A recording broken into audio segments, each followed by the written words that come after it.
You came a long way from St. Louis.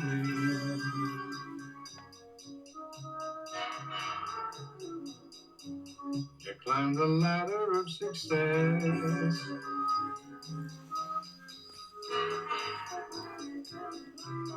I've seen the flashy foreign cars that were parked out in front of your fancy address.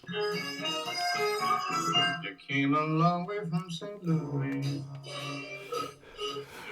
All the way from the Gateway City to sunny Florida. It's another edition of the Radioactive Take with me, Bryan Stybele, on WBQS News Talk Radio over YouTube. And we're rounding out our first week on the air here, and glad to have you aboard. No need to be redundant. We covered the Maui fires yesterday, and we just wish them the best of luck out there on what I was surprised to learn is the second largest of the islands which comprise the Hawaiian archipelago. Got that new special counsel appointed in the Hunter Biden case. That's going to make the election interesting, don't you think? And, well, you may not be aware of this. Many left-handers aren't, but they should be. Sunday, that would be the 13th, not the 11th of August. Sunday, August 13th is the, I believe, 47th International Left-Handers Day. And let's see what they have to say about that on Wikipedia. International Left-Handers Day is an international day observed annually on August 13th. By the way, I've been asking for now decades, everybody that might know, and nobody seems to know why it's August 13th instead of the 12th or the 14th, but it is and has been ever since 1976, as Wikipedia explains here.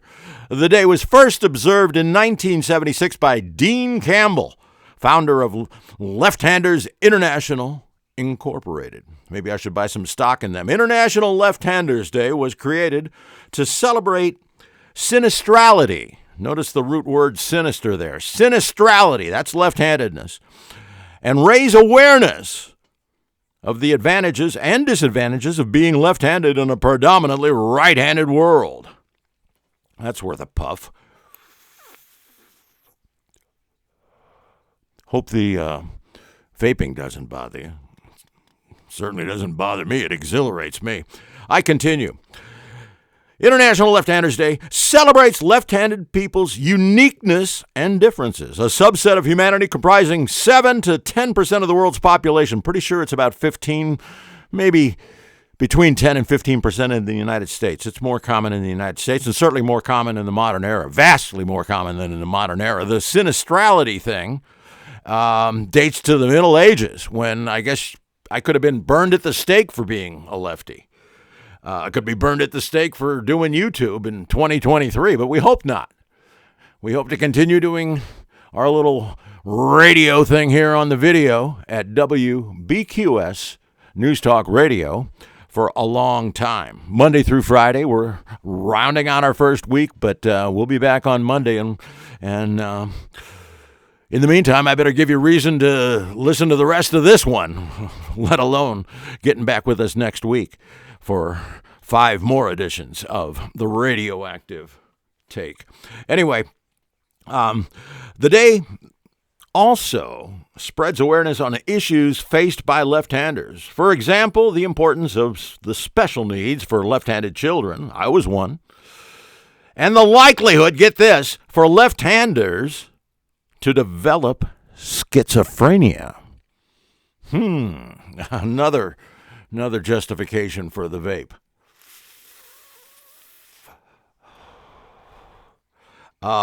That's something for all of us lefties to contemplate, don't you think? Let's stay out of the insane asylum if we possibly can. Got this list of left-handed guitar players. I've always been interested in left-handed guitar players because I tried to learn right-handed, but it just didn't work out for more than one reason.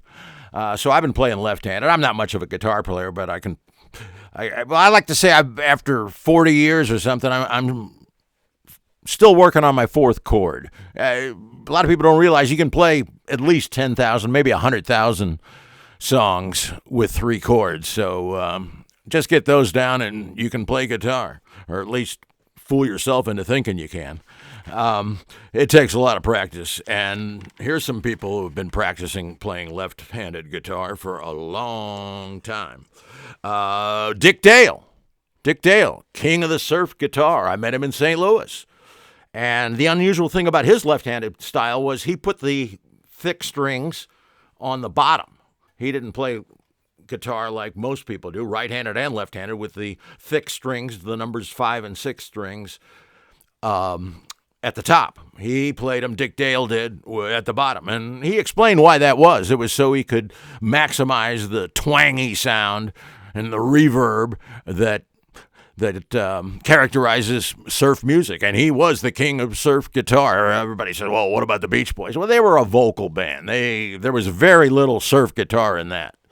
And the Beach Boys never played Wipeout, I don't think. Although I'm sure Dennis Wilson, the drummer of the Beach Boys, who drowned out at Santa Catalina Island. No, that was Natalie Wood who died at Santa Catalina Island, drowned. And don't ask Robert Wagner about it. He'll deny it. And Christopher Walken, we might remind you, also was on that boat, I do believe. Or was it Willem Dafoe? No, I think it was the former. Anyway, Dennis Wilson drowned in Marina del Rey there in, I think, 1984. And I'm sure he could have played Wipeout. I can even play the basic riff a little bit, not as fast as the guys in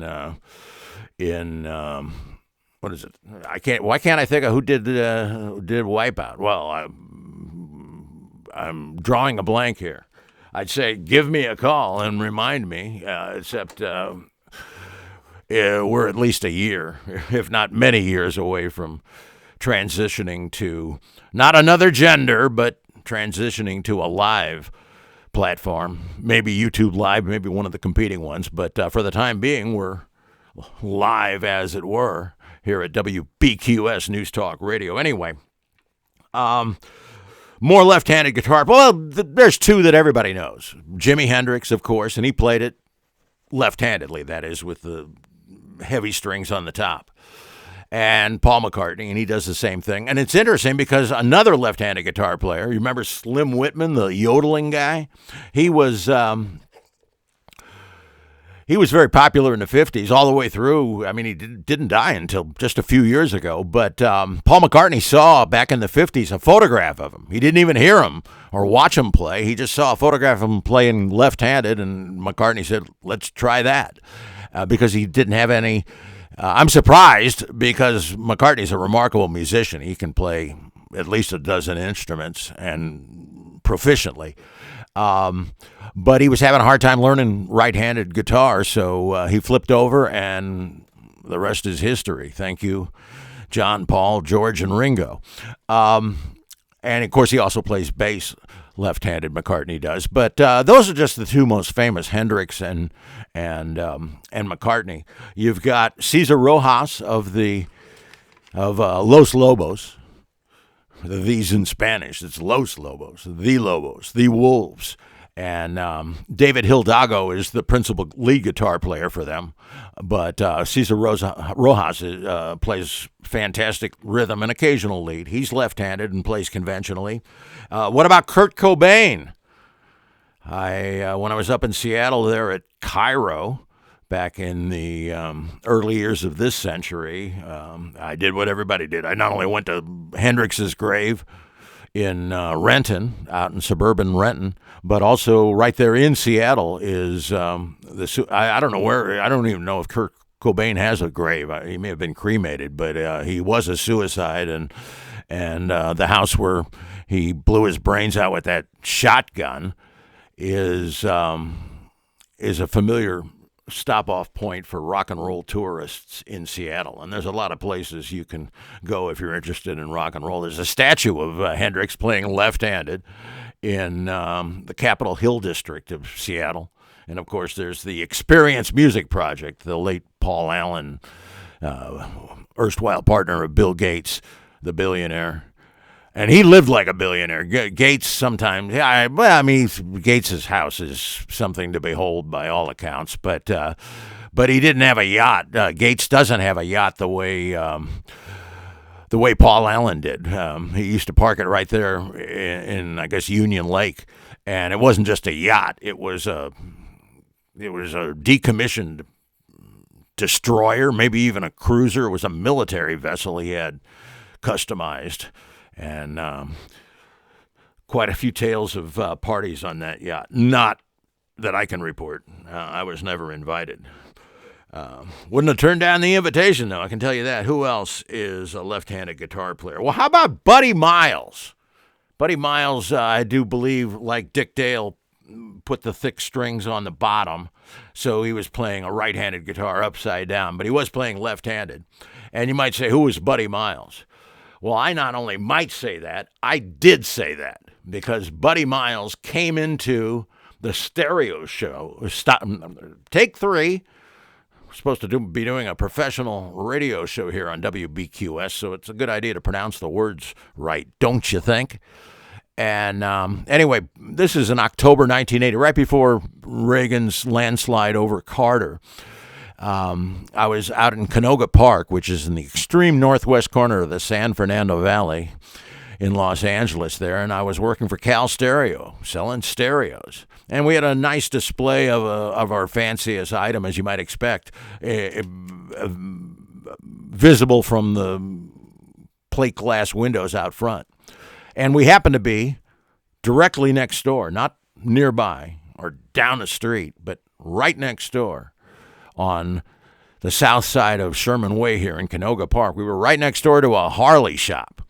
And Buddy Miles comes roaring up on his Harley and notices our fancy stereo system, the Cal stereo system.